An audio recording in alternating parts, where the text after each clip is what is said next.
ഇങ്ങനെ ഒരു CV ചെയ്തിട്ടുണ്ട്. അപ്പൊ കാനഡയ്ക്ക് നോക്കല്ലേന്ന് ചോദിച്ചു. അപ്പൊ ഞാൻ പറഞ്ഞു കാനഡയ്ക്കോ? ഞാനോ? ഞാൻ വരുന്നില്ല.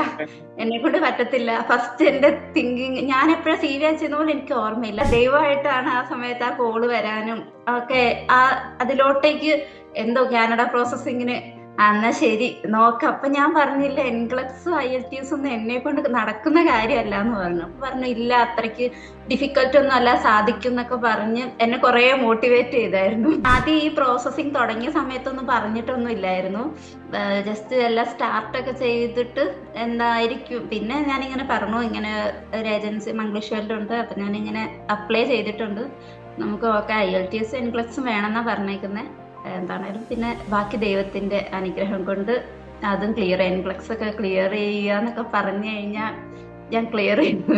കൾച്ചർ വേറെയാണ്, നേച്ചർ വേറെയാണ്, എല്ലാം അടിപൊളിയായിട്ടുണ്ട്. ആൾക്കാരൊക്കെ നമ്മൾ വിചാരിക്കുന്ന പോലെ ഒന്നുമല്ല, നല്ല സ്നേഹമാണ്. എപ്പൊ പുറത്തിറങ്ങിയാലും ആര് ഇപ്പൊ നമ്മൾ കാണാം, നമുക്ക് അറിയത്ത് പോലും ഇല്ലാത്ത ആൾക്കാരാണെങ്കിലും first hi hello good morning അങ്ങനെ പറഞ്ഞാൽ അവര് നമ്മളോട് ഇങ്ങോട്ട് വിഷ് ചെയ്യുക, അങ്ങനെയൊക്കെ നല്ല കൾച്ചർ. ഗൈസ്, ഞാൻ നിങ്ങളുടെ സ്വന്തം പിള്ളാശൻ. ഇന്ന് നമ്മളുടെ ഒപ്പം ഒരു അതിഥിയുണ്ട്. ആ അതിഥി മറ്റാരുമല്ല, കാനഡയിലേക്ക് രജിസ്റ്റേർഡ് നേഴ്സായിട്ട് തന്നെ പോയ നമ്മുടെ സ്വന്തം റിൻഡയാണ്. റിൻഡെ, ഒരുപാട് കൺഗ്രാറ്റുലേഷൻസ്. റിൻഡ ഓൾറെഡി കാനഡയിലാണ്. കാനഡയില് അവർ ഹോസ്പിറ്റലിൽ അലോട്ട് ചെയ്തേക്കുന്ന വീട്ടിലാണ് റിൻഡെ ഇപ്പൊ ഇരിക്കുന്നത്. അല്ല റിൻഡെ? അതെ അതെ, താങ്ക് യു സോ മച്ച്.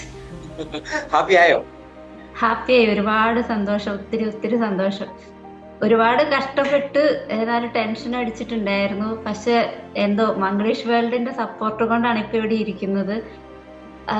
ഇപ്പൊ മംഗ്ലീഷ് വേൾഡിന്റെ സപ്പോർട്ട് ഇല്ലായിരുന്നെങ്കിൽ ഒരിക്കലും എനിക്ക് ഈ സമയത്ത് ഇവിടെ വന്നിരിക്കാൻ പറ്റത്തില്ലായിരുന്നു. ഒത്തിരി പ്രോസസ്സിങ്ങും കാര്യങ്ങളൊക്കെ ഉണ്ട്, അതൊക്കെ കൃത്യമായി പറഞ്ഞു തരികയും എപ്പൊ എന്ത് ചോദിച്ചാലും അപ്പൊ റിപ്ലൈ കിട്ടും. ഒരുപാട് ഹെൽപ്പ് ചെയ്തിട്ടുണ്ട്. അതിൽ ഒരുപാട് സന്തോഷം. ഇവിടം വരെ ദൈവത്തിന്റെ അനുഗ്രഹവും പിന്നെ നിങ്ങളുടെയൊക്കെ സപ്പോർട്ടും കൊണ്ടാണ് ഇപ്പൊ ഇവിടെ ഞാൻ ഇരിക്കുന്നത്. നമുക്ക് റിൻഡയുടെ കൂടുതൽ കാര്യങ്ങളൊക്കെ ചോദിച്ചറിയാം. റിൻഡ രജിസ്റ്റേർഡ് നേഴ്സാണ്. ഇപ്പോൾ കാനഡയില് ഏത് പ്രൊവിൻസിലേക്കാണ് റിൻഡ ചെന്നത്? ഞാൻ പ്രിൻസ് എഡ്വേർഡ് ഐലൻഡ്സ്. ാണ്. Okay, great. ഇപ്പൊ പ്രിൻസ് എഡ്വേർഡ് ഐലൻഡിൽ റിൻഡ ഇപ്പൊ രജിസ്റ്റേർഡ് നേഴ്സായിട്ട് വർക്ക് ചെയ്യുകയാണ്. റിൻഡ ഇപ്പൊ കാനഡയിൽ എത്തിയിട്ട് എത്ര ദിവസമായി? ഇപ്പൊ ഞാൻ 1 വീക്ക് ആയിട്ടുള്ളൂ. ഞാൻ 10th അടിപൊളി. അപ്പൊ നമുക്ക് റിൻഡയുടെ കൂടുതൽ കാര്യങ്ങളൊക്കെ ചോദിച്ചറിയാം. റിൻഡ എങ്ങനെയായിരുന്നു ഈ ഒരു ഓപ്പർച്യൂണിറ്റിയെ പറ്റി ഫസ്റ്റ് അറിഞ്ഞു? എങ്ങനെയായിരുന്നു മംഗ്ലീഷ് വേൾഡിൽ വന്നേ? അതൊരു എന്താന്ന് വെച്ചാല് എപ്പോഴോ ഈ ലിങ്കില് മെയിൽ അയച്ചിട്ടുണ്ടായിരുന്നു. CV എപ്പോഴോ അയച്ചിട്ടതാ, ആ കാര്യമേ മറന്നു പോയിട്ടുണ്ടായിരുന്നു. ഈ ലിങ്കില് മറ്റേ ഇൻസ്റ്റാഗ്രാമിൽ എന്തോ ഫ്രണ്ട്സ് വഴി എനിക്ക് ഒരു ലിങ്ക് കിട്ടിയതാ. അങ്ങനെ ഞാൻ ലിങ്കില് കയറി CV അയച്ചു കഴിഞ്ഞാൽ അതൊക്കെ ഞാൻ മറന്നുപോയി. ഞാൻ OET ട്രൈ ചെയ്തുകൊണ്ടിരുന്ന ഒരാളായിരുന്നു. അപ്പൊ OETയിൽ ഇങ്ങനെ ഭയങ്കര ശക്തമായും പഠിച്ചും അതിൽ തന്നെ കോൺസെൻട്രേറ്റ് ചെയ്തിരുന്ന സമയത്ത് ഒരു ദിവസം എന്നെ കോണ്ടാക്ട് ചെയ്തു ദുബായിൽ നിന്ന്. ഇങ്ങനെ ഒരു CV ചെയ്തിട്ടുണ്ട്, അപ്പൊ കാനഡയ്ക്ക് നോക്കല്ലേന്ന് ചോദിച്ചു. അപ്പൊ ഞാൻ പറഞ്ഞു കാനഡയ്ക്കോ? ഞാനോ? ഞാൻ വരുന്നില്ല, എന്നെക്കൊണ്ട് പറ്റത്തില്ല. ഫസ്റ്റ് എന്റെ തിങ്കിങ് ഞാൻ എപ്പോഴാ CV അയച്ചതെന്ന് പോലും എനിക്ക് ഓർമ്മയില്ല. പിന്നെ ഇങ്ങനെ പറഞ്ഞ ഒരു CV വന്നിട്ടുണ്ട്. അപ്പോഴാണ് ഞാൻ ഓർത്തത് ഏതോ സമയത്ത് അയച്ചിട്ടായിരുന്നു CV ആയിരുന്നു.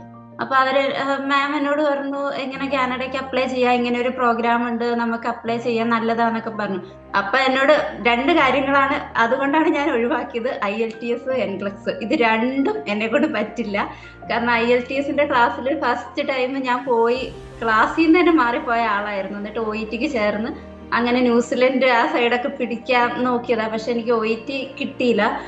പക്ഷെ എന്നാലും ഞാൻ OET അതിനെ കൊണ്ട് പറ്റുമോ അത് നോക്കാന്ന് വിചാരിച്ച് ട്രൈ ചെയ്തുകൊണ്ടിരുന്ന സമയത്താണ് എന്നെ ഇങ്ങനെ വിളിച്ചോണ്ടിരുന്നു. പക്ഷെ എന്താന്നറിയില്ല, ദൈവമായിട്ടാണ് ആ സമയത്ത് ആ കോള് വരാനും ഒക്കെ അതിലോട്ടേക്ക് എന്തോ കാനഡ പ്രോസസ്സിങ്ങിന് എന്നാ ശരി നോക്കാം. അപ്പൊ ഞാൻ പറഞ്ഞില്ല എൻഗ്ലക്സും IELTS ഒന്നും എന്നെ കൊണ്ട് നടക്കുന്ന കാര്യമല്ലാന്ന് പറഞ്ഞു. അപ്പൊ പറഞ്ഞു ഇല്ല അത്രയ്ക്ക് ഡിഫിക്കൽട്ട് ഒന്നും അല്ല, സാധിക്കും എന്നൊക്കെ പറഞ്ഞ് എന്നെ കുറെ മോട്ടിവേറ്റ് ചെയ്തായിരുന്നു.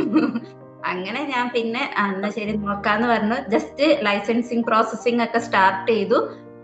അങ്ങനെ IELTS എഴുതി. ഫസ്റ്റ് ഞാൻ IELTS എഴുതി, പിന്നെ അതിന് ശേഷം എൻഗ്ലക്സ് അറ്റൻഡ് ചെയ്തു. ഇത് രണ്ടും ക്ലിയർ ചെയ്യാൻ പറ്റത്തില്ല ആളാണ് റിൻഡ. 2 എന്നെ കൊണ്ട് കഴിയില്ല. എൻഗ്ലക്സ് ഒക്കെ എന്റെ സ്വപ്നത്തിൽ പോലും നടക്കാത്ത കാര്യം. ഞാൻ സൗദിയിൽ വർക്ക് ചെയ്തോണ്ടിരുന്നപ്പോഴായിരുന്നു ഇത്. അപ്പൊ എനിക്ക് നല്ല ഓർമ്മയുണ്ട്. ഇന്ത്യ വന്നത് ആക്ച്വലി എന്റെ അടുത്ത് പറഞ്ഞു, നമ്മുടെ ഒരു ക്ലയന്റ് ഉണ്ട് സൗദിയിൽ നിന്ന് ഇന്റർവ്യൂ അറ്റൻഡ് ചെയ്യാനായിട്ട് വരുന്നുണ്ട് ഒരു ദിവസത്തേക്കൊക്കെ പറഞ്ഞ് ഞാനും വെയിറ്റ് ചെയ്തിരിക്കുകയായിരുന്നു. അപ്പൊ വന്നപ്പോ കണ്ടു റിൻഡയാണ് സൗദിയിൽ നിന്ന് വന്ന്. റിൻഡ നമ്മളുടെ ഒരു വിശ്വാസത്തിന്റെ പുറത്ത് ദുബായിൽ എത്തി, ഇന്റർവ്യൂ അറ്റൻഡ് ചെയ്തു, ഇന്റർവ്യൂ ക്ലിയർ ചെയ്തിട്ട് റിൻഡ തിരിച്ച് നമ്മുടെ ബ്രാഞ്ചിൽ തന്നെ വന്നു. ആ ഫോട്ടോയാണ് ഇത്. ഈ ഫോട്ടോ വന്ന് നമ്മുടെ കൂടെ ഇരുന്നെടുത്ത ഫോട്ടോയാണ്. റിൻഡ ഭയങ്കര ഹാപ്പി ആയിരുന്നു. എനിക്ക് പക്ഷെ റിൻഡ ഒരിക്കലും വിചാരിച്ച് കാണത്തില്ല അല്ലെ ഇങ്ങനൊരു കാര്യം നടക്കുമെന്നല്ല. എനിക്ക് സൗദിയിൽ വർക്ക് ചെയ്തുകൊണ്ടിരിക്കുന്നു, OIT നോക്കുന്നു, നേരെ ദുബായിലേക്ക് നമ്മള് വിളിക്കുന്നതിന്റെ പുറത്ത് ലൈക്ക് നമ്മുടെ ഏജൻസിയെ പറ്റി, നമ്മുടെ കൺസൾട്ടൻസിയെ പറ്റിയൊക്കെ കൂടുതൽ റിൻഡയ്ക്ക് അറിയാമായിരുന്നു ആ ടൈമില്. ഇല്ല, ഞാൻ അങ്ങനെയൊന്നും കേട്ടില്ല. ഞാൻ ആദ്യമൊന്നും എനിക്ക് ഇൻസ്റ്റാഗ്രാം ഒന്നും ഇല്ലായിരുന്നു. പിന്നെയാണ് ഞാൻ ഇൻസ്റ്റയിലൊക്കെ കയറിയപ്പോഴാണ് എനിക്ക് മംഗ്ലീഷ് വേൾഡ് കൺസൾട്ടൻസി, പിന്നെ എന്റെ ഫ്രണ്ട്സ് ഒക്കെ വഴി അറിയുണ്ടായിരുന്നു. അപ്പൊ അന്നേരം ഇപ്പൊ എനിക്ക് അറിയത്തില്ല. അന്ന് എന്റെ ഫ്രണ്ട് പറഞ്ഞിട്ടാണ് ഞാൻ അയച്ചിട്ടത്. ഓക്കെ, നല്ലത്, നീ ഒന്ന് അയച്ചിട്, നമുക്ക് പറയാൻ പറ്റത്തില്ലല്ലോ എവിടെയാ കയറിയതായിരുന്നു. പിന്നെ അത് തന്നെയാണ് എല്ലാവരുടെ പറയുന്നത്, നമുക്ക് പറയാൻ പറ്റത്തില്ല എപ്പോഴാണ് ഭാഗ്യം തെളിയുന്നതെന്ന്. ഈ പാസ്സായി കഴിഞ്ഞ റിൻഡയ്ക്ക് കുറെ ടെൻഷൻ ഉണ്ടായിരുന്നു, പ്രോസസ്സിങ്ങിന് കുറച്ച് നല്ല ടൈം എടുത്തിട്ടുണ്ടായിരുന്നു. ഒരു ദിവസം എനിക്ക് ഇൻസ്റ്റാഗ്രാമിൽ റിൻഡയുടെ മെസ്സേജ് വന്നു, സാർ ഡിലേ ആണ്, ഇത് ശരിയാവും. ഞാൻ അപ്പോഴേ റിൻഡയുടെ അടുത്ത് പറഞ്ഞു, വെയിറ്റ് എല്ലാം ശരിയാവും, ഒന്നും പേടിക്കാനില്ലത്. ദുബായിൽ ഇന്റർവ്യൂവിന് അറ്റൻഡ് ചെയ്യാൻ അപ്പോഴും ഞാൻ മാമിനോട് ഞാൻ നെഗറ്റീവ് ആയിരുന്നു. ദുബായ് ഇവിടുന്ന് ഞാൻ ഇപ്പൊ ജോയിൻ ചെയ്തതേ ഉണ്ടായിരുന്നുള്ളൂ, സൗദിയില് പുതിയ ഹോസ്പിറ്റലിൽ ജോയിൻ ചെയ്തതേ ഉണ്ടായിരുന്നുള്ളൂ. അപ്പൊ ഈ ദുബായ് വരെ വന്ന് ഇന്റർവ്യൂ അറ്റൻഡ് ചെയ്യാൻ എങ്ങനെ വരും എന്നൊക്കെ വിചാരിച്ചിരിക്കുവായിരുന്നു. അപ്പോഴും മാം എന്നോട് നല്ല ഓപ്പർച്യൂണിറ്റിയാ, വന്ന് അറ്റൻഡ് അങ്ങനെ പിന്നെ ദുബായിലൊക്കെ ആദ്യമായിട്ടായിരുന്നു ഞാൻ വന്നത്. എംഗ്ലീഷ് പഠിക്കാനായിട്ട് ഒരുപാട് പേര് ഞാൻ ചോദിക്കുമ്പോൾ തന്നെ മടി കാണിക്കുന്നവരുണ്ട്. അവരോട് എന്താണ് റിൻഡയ്ക്ക് പറയാനുള്ളത്? ആരും മടി കാണിക്കേണ്ട ആവശ്യമേ ഇല്ല. എനിക്കൊക്കെ പാസ്സാവാമെങ്കിൽ എല്ലാവർക്കും പാസ്സാകാൻ പറ്റും. നമ്മൾ നേഴ്സിംഗ് പഠിച്ച കാര്യങ്ങൾ തന്നെയാണ് എൻക്ലക്സിൽ ചോദിക്കുന്നത്. കുറച്ച് ട്രിക്കിയാണ്, പക്ഷെ അത് നന്നായിട്ട് ഹാർഡ് വർക്ക് ചെയ്ത് പഠിച്ചു കഴിഞ്ഞാൽ ദൈവം നമ്മളെ എവിടെ കൊണ്ടുവന്ന് എത്തിക്കണം എന്ന് തീരുമാനിച്ചിട്ടുണ്ടോ, അതിപ്പോൾ എത്ര ടഫ് ആണെങ്കിലും നമ്മൾ അവിടെ എത്തിയിരിക്കും. നമ്മളുടെ സൈഡിൽ നിന്ന് നന്നായി ഹാർഡ് വർക്ക് ചെയ്യുക, എന്താണെങ്കിലും ഓക്കെ ആയിരിക്കും. പിന്നെ മംഗ്ലീഷ് വേൾഡിന്റെ സപ്പോർട്ട് അത് ദയവായിട്ട് കൊണ്ടുവന്നതാണല്ലോ, ഒരാൾ എന്നെ സപ്പോർട്ട് ചെയ്യാൻ വേണ്ടിയിട്ട്. അത് മംഗ്ലീഷ് വേൾഡ് ആയിരുന്നേ ഉള്ളൂ. അപ്പൊ അതിലൊത്തിരി സന്തോഷം. നമ്മളുടെ സൈഡിൽ നിന്നുള്ളതെല്ലാം ചെയ്യാം, ബാക്കി തന്നെ ശരിയായിക്കോളും. നമ്മുടെ സ്റ്റാഫിന്റെ ഡോക്യുമെന്റേഷൻ സൈഡിൽ നിന്നൊക്കെയുള്ള ഒരു സപ്പോർട്ട് ഒക്കെ എങ്ങനെയുണ്ടായിരുന്നു? അടിപൊളിയായിരുന്നു, നല്ല സപ്പോർട്ടായിരുന്നു. എല്ലാവരും പെട്ടെന്ന് റിപ്ലൈ തരും. നമ്മൾ എന്ത് ഡൗട്ട് ചോദിച്ചാലും അവരപ്പം തന്നെ ക്ലിയർ ചെയ്ത് തരും. ഇപ്പൊ എന്ത് കാര്യത്തിന് നമുക്ക് വിളിക്കാം, സംസാരിക്കാം, എന്തെങ്കിലും ഡൗട്ട് ഉണ്ടെങ്കിലൊക്കെ അതിപ്പോ ഓഫീസ് ടൈം അല്ലെങ്കിൽ പോലും എനിക്ക് ക്ലിയർ ചെയ്ത് തരുമായിരുന്നു എല്ലാ കാര്യങ്ങളും. അപ്പൊ നല്ല സപ്പോർട്ടീവാണ്. മാം ആണെങ്കിലും എല്ലാവരുമായിട്ടും കോണ്ടാക്ട് ഉണ്ട്. ഇപ്പൊ സാറിനോട് തന്നെ ഞാൻ ഇൻസ്റ്റാഗ്രാമിൽ വരെ ഞാൻ കയറിയിട്ട് മെസ്സേജ് അയച്ചാലും എനിക്ക് റിപ്ലൈ കിട്ടിയിട്ടുണ്ട്. നമുക്ക് ആ സമയത്ത് ചെറിയൊരു വിസ വന്നു കഴിഞ്ഞപ്പോൾ ഒരു ചെറിയ ഡിലേ വന്നിട്ടുണ്ടായിരുന്നു. അത് ഇവിടെ ആ സമയത്ത് ലീവായിരുന്നു അവർക്ക്. പക്ഷെ അവര് നമ്മളോട് പറഞ്ഞത് മംഗ്ലീഷ് വേൾഡിന്റെ കുഴപ്പമല്ല, ഇവിടുന്ന് അവര് റിപ്ലൈ തരാൻ ലേറ്റ് ആയിട്ടുണ്ടായിരുന്നു. ലീവ് വെക്കേഷൻ കഴിഞ്ഞതിന് ശേഷമാണ് അവർ ഇവിടെ വെക്കേഷൻ ആയിരുന്നു, അതുകൊണ്ടാണ് റിപ്ലൈ തരാൻ വൈകിയത് എന്ന് പറഞ്ഞിരുന്നു. അപ്പോഴാണ് പിന്നെ ഒരു സമാധാനമായത്. പിന്നെ അപ്പോഴാണ് എനിക്ക് തോന്നുന്നു അത് കിട്ടുന്നതിന് മുന്നേ ആയിരുന്നു എനിക്ക് മെസ്സേജ് അയച്ചിട്ടുണ്ടായിരുന്നു. കഴിഞ്ഞിട്ടുള്ള ടൈം ഒരു കാര്യം ആലോചിക്കണം, പ്രിന്റ് ഇന്റർവ്യൂ പാസ്സായി, ഇംഗ്ലീഷ് പാസ്സായി, എല്ലാം പാസ്സായി. ഇനി ആക്ച്വലി ഒരു വർക്ക് പെർമിറ്റ് അപ്രൂവൽ വന്നു കഴിഞ്ഞാൽ നമുക്ക് പോയാലും മതി. ആ സ്റ്റേജിൽ നിൽക്കുമ്പോഴും പ്രിന്റ് എന്നോട് ചോദിക്കും, സാർ ഇതിന് നടക്കുമോ? നടന്നു. ഇപ്പൊ കാനഡയിലാണ്. ഇപ്പൊ ഈവൻ റിന്റെ ഇരിക്കുന്ന ഈ ഒരു അപ്പാർട്ട്മെന്റ് എന്ന് പറയുന്നത് അത് എനിക്കൊന്ന് ഹോസ്പിറ്റലിൽ അലോട്ട് ചെയ്തിരിക്കുന്നതാണ് അല്ലെ?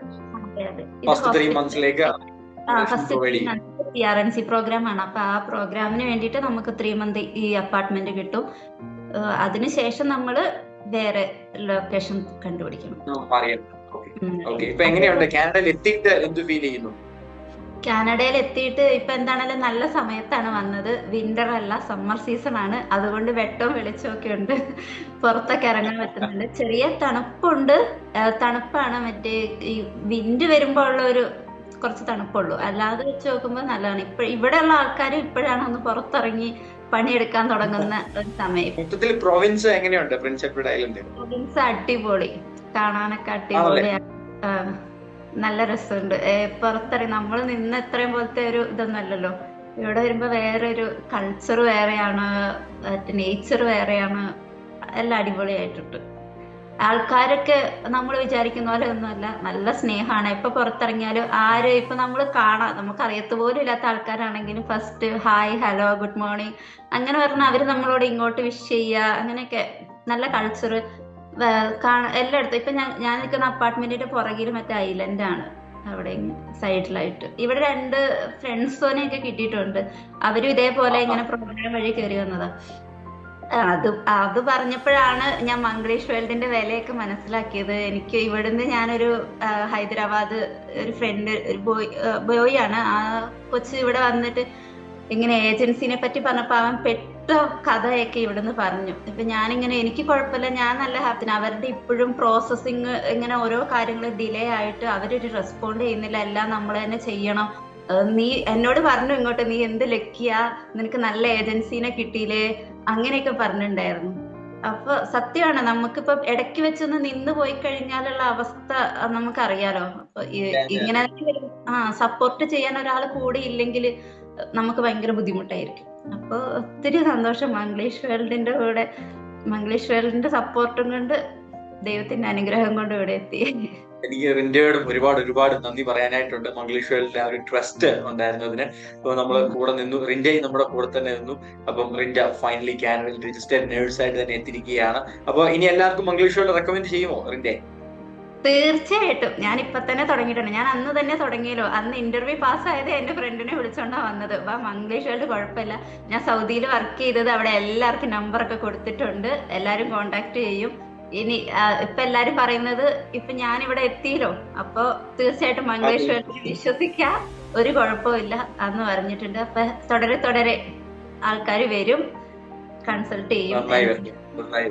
മംഗ്ലീഷ് വേൾഡിന്റെ വിശ്വാസം, മംഗ്ലീഷ് വേൾഡിനോടുള്ള വിശ്വാസം കൊണ്ട് തീർച്ചയായിട്ടും. Thanks a lot four. കാനഡയിലാണ്, ഈ തിരക്കുകളുടെ ഇടയിലൊക്കെ ഈ ഒരു വീഡിയോ എടുക്കാനോട് വന്നതിനും ഒരുപാട് നന്ദി. അപ്പൊ കാനഡയിൽ നല്ലൊരു ഭാവി ഉണ്ടാവട്ടെ. All the best. Thank you very much guys. നിങ്ങൾ അപ്പോൾ ഒരു രജിസ്റ്റേർഡ് നേഴ്സ് ആണ്, കാനഡയിൽ പോയി വർക്ക് ചെയ്യാൻ ആഗ്രഹമുള്ള ഒരാളാണെന്നുണ്ടെങ്കിൽ തീർച്ചയായിട്ടും നിങ്ങൾ മംഗ്ലീഷ് വേൾഡിനെ കോൺടാക്ട് ചെയ്യണം. നിങ്ങൾക്ക് വേണ്ട എല്ലാ അസിസ്റ്റൻസും പിള്ളേച്ചന്റെ സ്വന്തം മംഗ്ലീഷ് വേൾഡിൽ നിന്നും ചെയ്തു തരുന്നതായിരിക്കും. തരത്തില്ല റിൻഡെ? തീർച്ചയായിട്ടും അതാണ്. Thank you guys. Thanks a lot. Thank you Rinda. Thank you so much.